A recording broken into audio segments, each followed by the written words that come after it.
नमस्कार मेरे प्रिय मित्रगणों, हम आशा करते हैं कि आप सब सही होंगे। पिछली वीडियो में हमने समकालीन भारत के कश्मीर विषय विवाद के महान गुरु स्वामी लक्ष्मण जोशी के जीवन पर प्रकाश डाला था। आज हम तर्क दर्शन के 4 प्रणालियों के बारे में चर्चा करेंगे, जिनमें से पहला आता है प्रतिभिज्ञ, दूसरा कुला, तीसरा क्राम और चौथा स्पंद। प्रतिभिज्ञ शब्द का अर्थ है पुनर्वार से स्वतंत्र रूप में अपने आप को पहचानना और अनुभव करना। यहाँ आपको अभ्यास करने की कोई आवश्यकता नहीं है, बल्कि केवल आत्मबोध करना है। इस प्रणाली में कोई भी उपाय या साधना नहीं है, आपको बस ये पहचानना है कि वास्तविकता में आप कौन हो। जैसे योग साधना में आप किसी भी स्तर पर क्यों ना हो, ईश्वर के स्तर पर या निम्न स्तर पर, बिना भटके आप खुद को पहचान सकते हो। उदाहरण में एक वर और वधू का किस्सा लें। स्त्री ने अपने होने वाली पति को कभी देखा नहीं होता, पर वह उसके दर्शन के लिए तरसती है। उसने सिर्फ वर की प्रशंसा और महिमा ही सुनी है, लेकिन उससे कभी मिली नहीं है। मान लीजिए कि सहयोग में ये दोनों ही एक तीर्थ यात्रा पर विभिन्न पाठ से ग्रसित कर रहे हैं। तीर्थ स्थल पर पहुंचने के बाद ये मिलते हैं। लड़की ये कतई नहीं जानती कि यह पुरुष उसका भावी पति है, जिस कारण वो उसके प्रति कुछ महत्व नहीं रखता। वास्तव में उसका भावी पति और ये व्यक्ति एक ही पुरुष हैं। बाद में जब उसकी मित्र उसे अनजान व्यक्ति का परिचय कराया, तब वह खुशी, आनंद और परम आनंद से भर गई। उसी तरह प्रतिभिज्ञा प्रणाली में वास्तविकता और सर्वपरिचय का उदय होता है। आप चाहे किसी भी स्तर पर क्यों ना हो, आपको धैर्य रखना है और घबराना नहीं है।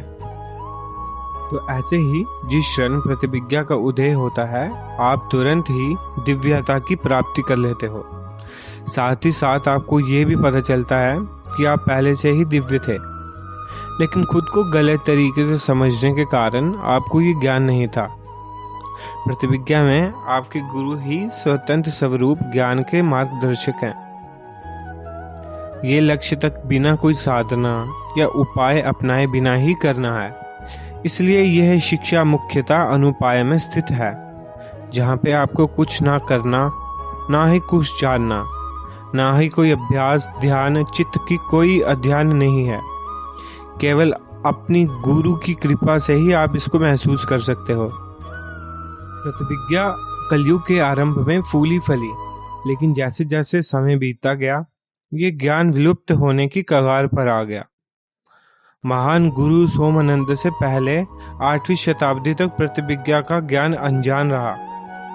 सोमानंद के शिष्य उत्पाल देव थे, उनके शिष्य लक्ष्मण गुप्त थे और उनके शिष्य थे महान आचार्य अभिनव गुप्त। तो मित्रों, अब हम दूसरी प्रणाली के बारे में जानेंगे, जिसका नाम है कुला। कुल प्रणाली आपको अपने वास्तविकता रूप से सार्वभौमिक चेतना यानी चैतन्य में रहना सिखाती है।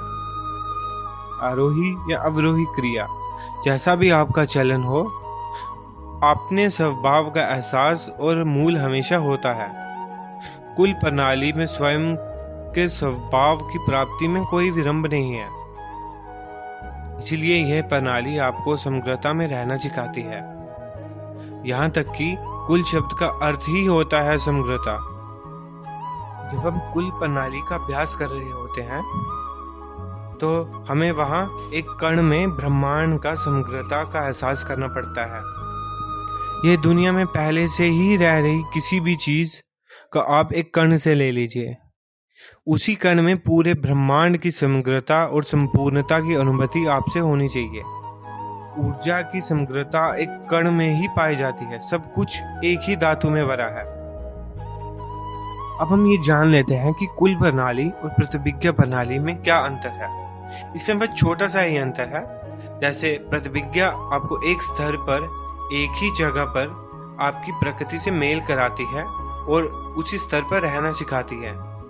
कुल प्रणाली में आपको नीचे स्तर से ऊंचे स्तर तक उठाकर स्वयं की प्रकृति से अनुभवी कराना सिखाती है। शिव जी के जिस स्वरूप का साकार पृथ्वी तत्व पर होता है वही शिव तत्व की बोध हुई शिव जी की वास्तविकता स्वरूप और मूल है। यहाँ ही जगत के प्रत्येक कर्म में पूर्ण बोध होता है। कुल प्रणाली कश्मीर में 5वीं शताब्दी की शुरुआत में श्री मच्छेंद्र नाथ द्वारा शुरू हुई थी। बाद में 9वीं शताब्दी में सुमति नाथ ने इसे पूर्ण प्रस्तुत किया था, क्योंकि यह शिक्षा बीच में ही विकृत हो गई थी। गुरु परंपरा के अनुसार सुमति नाथ के शिष्य सोमनाथ थे, शंभुनाथ सोमनाथ के शिष्य थे और महान आचार्य अभिनव गुप्त शंभुनाथ के ही शिष्य थे। क्रम प्रणाली कुल और प्रतिभिज्ञा प्रणालियों से भिन्न है। क्रम प्रणाली में आपको क्रमिक रूप से धीरे धीरे विकास करना चाहिए। कदम दर कदम कार्यों में आपकी प्राप्ति और साधना में प्राप्ति होती है। यह इसकी विचारधारा है। क्रम प्रणाली का संबंध क्रमिक बोध से है, इसलिए यहाँ आपकी मुख्य रूप से स्थान और समय का अस्तित्व मिलता है, क्योंकि जहाँ उत्तराधिकार होता है वहाँ समय और स्थान का विशेष महत्व होता है। प्रतिभिज्ञा और कुल प्रणाली इन दोनों में है, आप स्थान और समय से परे हैं, किंतु क्रम के अंत में ही आप समय और जगह से परे होते हैं, ना कि इसके प्रक्रिया में। क्रम प्रणाली शक्तोपाया और 12 कालियों से उत्पन्न है। 12 कालियों को अनुभूति की 12 गति तक कहा जाता है। उदाहरण के लिए, जैसे आप घड़े जैसी एक चीज को ले लीजिए।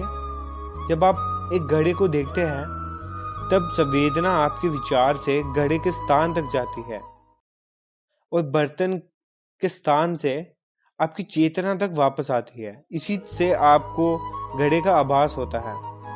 घड़े के स्थान पर नहीं, बल्कि आपके खुद के मन में ये प्रक्रिया 12 तरीकों से आती है। ये क्रम प्रणाली की 12 कालियां हैं। उसके बाद क्रम प्रणाली में प्रण कुंडलिनी के उदय का वर्णन भी किया गया है।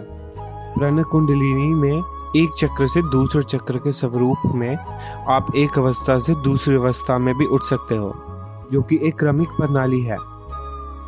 यह क्रमिक प्रणाली कलयुग की शुरुआत में मौजूद थी। 7वीं शताब्दी के अंत में कश्मीर में श्री अरेकानाथ द्वारा इसे फिर से प्रस्तुत किया गया।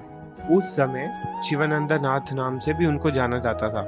शिवानंदनाथ के केवल 3 ही शिष्य थे जिन्हें उन्होंने क्रमिक प्रणाली में दीक्षित किया था।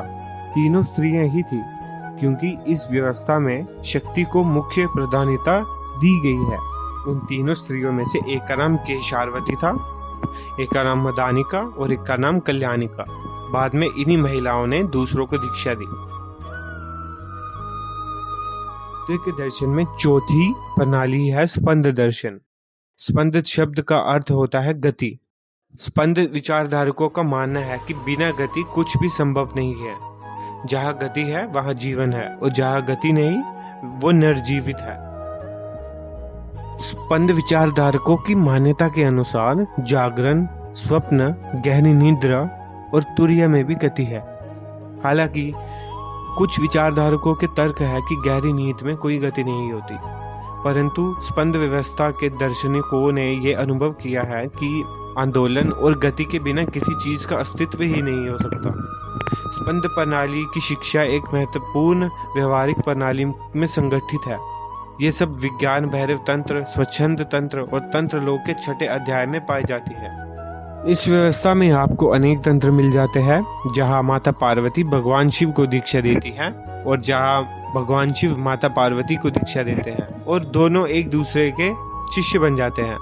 8वीं शताब्दी की शुरुआत में महान ऋषि वसुगुप्त नाथ द्वारा कश्मीर में स्पंद प्रणाली की शुरुआत की गई थी।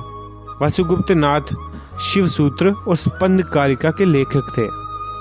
वसुगुप्त नाथ जी के शिष्य कलाता थे। तो मित्रों, ये थी त्रिक दर्शन में 4 व्यवस्थाएं। आने वाली वीडियो में हम आशा करते हैं कि हम एक एक करके इन सभी प्रणालियों को संबोधित विचारधारा से और इनके अंदर साधना और गुरु परंपरा पर विस्तार से चर्चा करेंगे। आज के लिए बस इतना ही। धन्यवाद। जय महाकाल। नमस्कार मित्रों, अगर आपको ये वीडियो अच्छी लगी तो हम आशा करते हैं कि हम आगे भी ऐसी वीडियो बनाएंगे। आप इस वीडियो को कमेंट, लाइक, शेयर कर दें ताकि हम आगे ही ऐसी वीडियोस बनाते रहें। धन्यवाद। ओम नमः शिवाय।